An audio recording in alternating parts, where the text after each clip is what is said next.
Pueden sentarse. Muy estimados hermanos, dijo Jesús a ciertos hombres que presumían de ser justos y despreciaban a los demás. Todo aquel que se ensalza será humillado, y el que se humilla será ensalzado. Debemos observar que para el pueblo judío de la época de nuestro Señor, el fariseo era un modelo de devoción. Y además vemos que cumplía con muchos aspectos de la ley de Dios, materialmente por lo menos, sino en espíritu. Y que el publicano era un modelo de maldad. Sin embargo, Dios mira si haya en nuestro corazón la buena intención, la humildad, el arrepentimiento. Por lo cual el publicano arrepentido fue perdonado. Y el supuestamente o aparentemente piadoso fariseo, en cambio, agregó a sus pecados un nuevo pecado, el de la soberbia. Porque la soberbia se atribuye a sí misma el mérito de las buenas obras y se cree mejor que los otros, que el prójimo. Nuestro Señor nos dice: así también vosotros, cuando hubierais hecho todo lo que os está mandado por Dios, decid, somos siervos inútiles. Lo que hicimos, estábamos obligados a hacerlo. Y si lo hemos hecho, es por la gracia de Dios. No es nuestro el mérito. Solamente el de no haber demasiado entorpecido la gracia que Dios nos había proporcionado. Debemos pedir a nuestro Padre Celestial que nos enseñe a entregarnos a su voluntad y que eso se lo deberemos a la misericordia, a su misericordia infinita, cuyo Hijo vino a buscar pecadores y no justos, y sin el cual nada podemos. Considerarnos siervos inútiles no solo es una enorme verdad que en vano pretendiéramos negar, sino que es también lo que más nos conviene para nuestra ventaja. Porque a los hambrientos Dios los llena de bienes, mientras que si pretendiéramos ser espiritualmente ricos, buenos, santos, seríamos despedidos sin nada, como nos lo enseña la Santísima Virgen María cuando canta el Magnificat, en respuesta al saludo de su prima Elizabeth. Mi alma engrandece al Señor, porque ha mirado la pequeñez, la humildad de su sierva. Por eso, nuestro Señor, en anunciar las beatitudines, habla de la bienaventuranza de los pobres en espíritu. Es decir, no solamente los que no se apegan a las riquezas, aun cuando estarían materialmente ricos, sino principalmente a los humildes y pequeños que no confían en sus propias fuerzas y que están en actitud de un mendigo que constantemente implora de Dios la limosna de la gracia sobrenatural. Como lo dice el Magnificat, a los hambrientos lleno de bienes y a los ricos los dejó vacíos. Lo que es el contrario del marxismo. Claro, los de la teología de la liberación pretenden interpretar eso materialmente y supuestamente para favorecer la revolución. Pero ellos son en realidad soberbios y envidiosos. Eso es el fondo de su ideología. La humildad lucha contra el deseo desordenado de considerar su propia excelencia. Un poco como si nos miremos en el espejo con satisfacción, olvidando que lo que somos o podemos ser, todo es de Dios. Es Dios que lo ha hecho todo, no nosotros. La humildad nos da el justo conocimiento de nuestra pequeñez y miseria, principalmente con relación con Dios, con relación a Dios. Al contrario, la soberbia, vicio contrario a la humildad, es el deseo de la propia excelencia y querer aparentar, por ejemplo, ser santo o, según el mundo, más rico o más culto que los demás, juzgándonos superiores a los demás. Por eso la humildad es andar en la verdad, como decía Santa Teresa. En la verdad de nuestra pobre condición de pobres pecadores. Es muy grande no pensar nada bueno de nosotros mismos, sino la miseria y ser nada. Quien eso no entiende, anda en mentira. Los verdaderos humildes pueden, sin faltar a la verdad, colocarse a los pies de todos, comparando lo bueno, la gracia que Dios ha querido poner en cualquier hombre. La humildad se funda en la verdad y en la justicia. La prudencia es una virtud mayor que la humildad, pero la humildad es una virtud fundamental.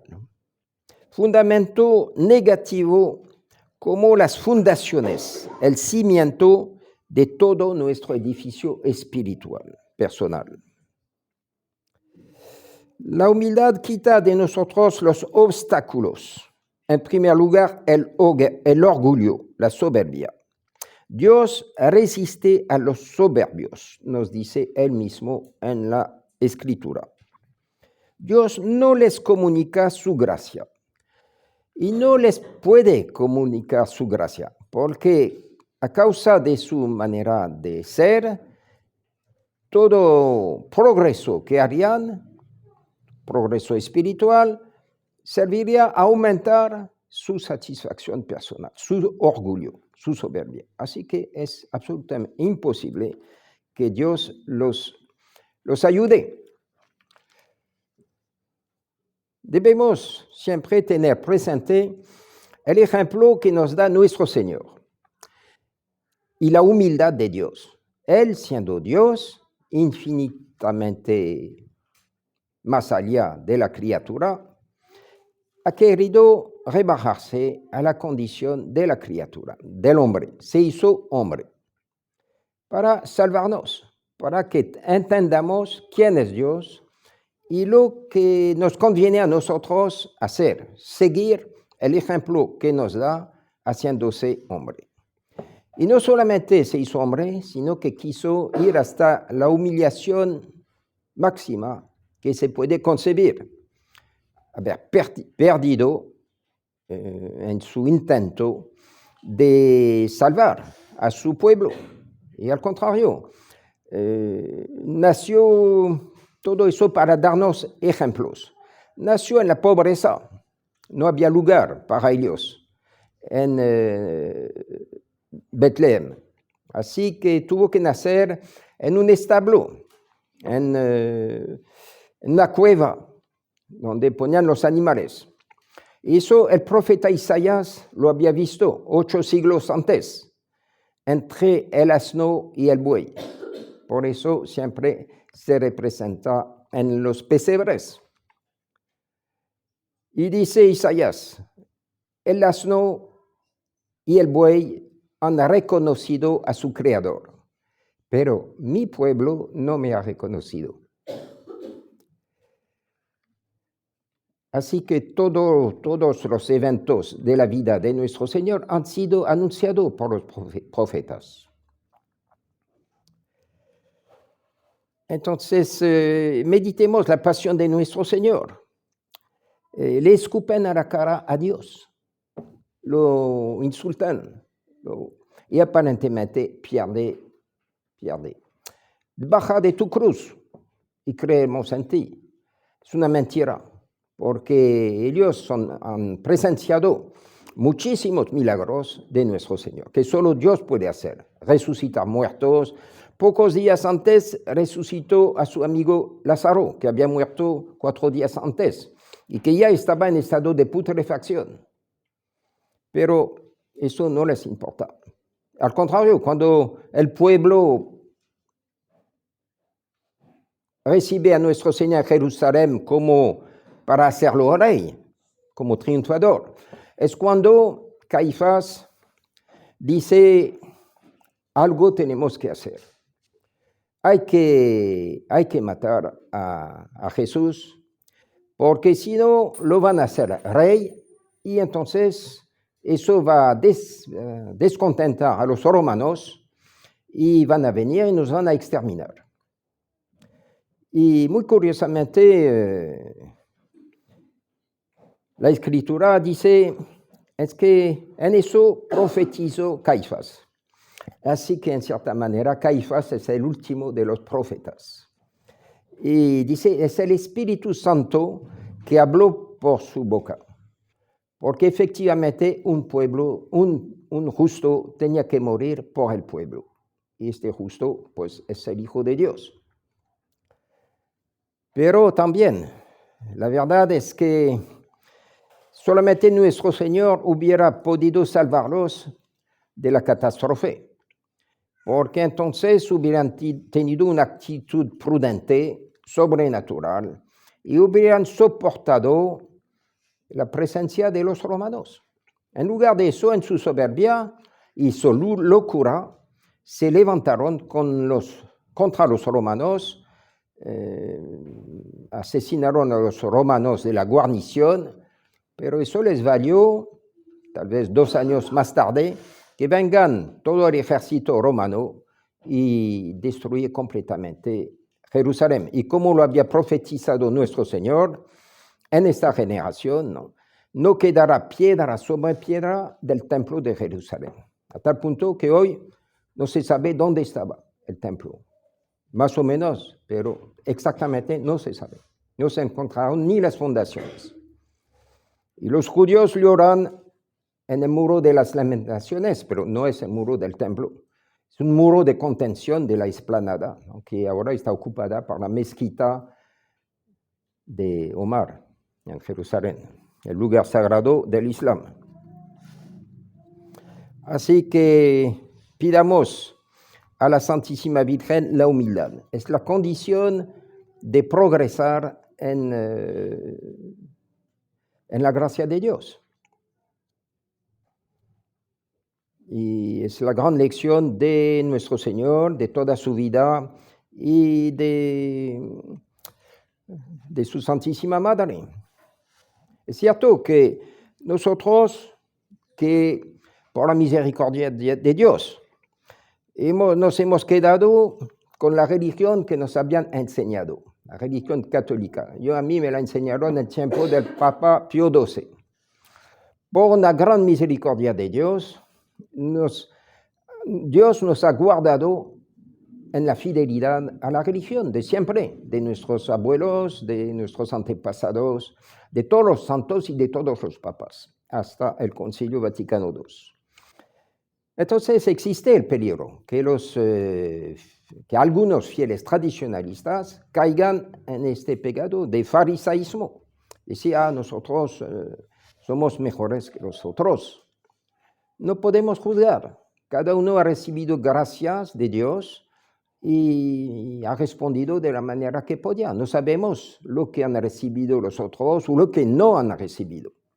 Y es un poco natural que se hayan dejado llevar, arrastrar por la corriente. Porque además la jerarquía, hasta la autoridad máxima, no se dieron cuenta de eso. Y están llevando a toda la iglesia hacia una especie de protestantismo. Y vemos los resultados. A sus frutos los conoceréis. He visto últimamente seminarios en España construidos para 1000 seminaristas y que estaban llenos antes del concilio. Ahora no hay ni un solo seminarista. Nada. Y entonces los obispos en todos los países reagrupan lo que eran sus seminarios en muy pocos seminarios para que haya algunos seminaristas en ellos. Pero es evidente que si la iglesia sigue así, en muy poco tiempo se va a encontrar sin sacerdotes. Ya en Francia hay miles de iglesias que nunca abren sus puertas y que están cayendo poco a poco en la ruina. Y las que siguen funcionando, los mahometanos les prenden fuego y las profanan, y sí, una catástrofe total, ¿no? Hubo este año 850 casos en Francia, ¿no?, de sacrilegios, de saqueos, etc. Y en París, en una semana, hace muy poco, profanaron 6 iglesias, solamente en la ciudad de París. Así que, y eso, en cierto sentido, son los frutos del concilio, ¿no? A estos hombres no les importa que decenas de millones de católicos abandonan la Iglesia católica para irse a las sectas protestantes. No, eso no importa. Lo que sí les molesta es que algunos centenares de fieles católicos que llenan las iglesias en Estados Unidos, por ejemplo, y entonces toman medidas para cerrar estas iglesias, impedir que se diga la misa tradicional en estas iglesias. Ahora vamos a ver si el nuevo Papa trata de mejorar esta injusticia y este pecado gravísimo. Así que debemos rezar por eso. Pidamos a la Santísima Virgen que nos conserve fiel en la fe de siempre. En nombre del Padre, del Hijo, del Espíritu Santo. Amén.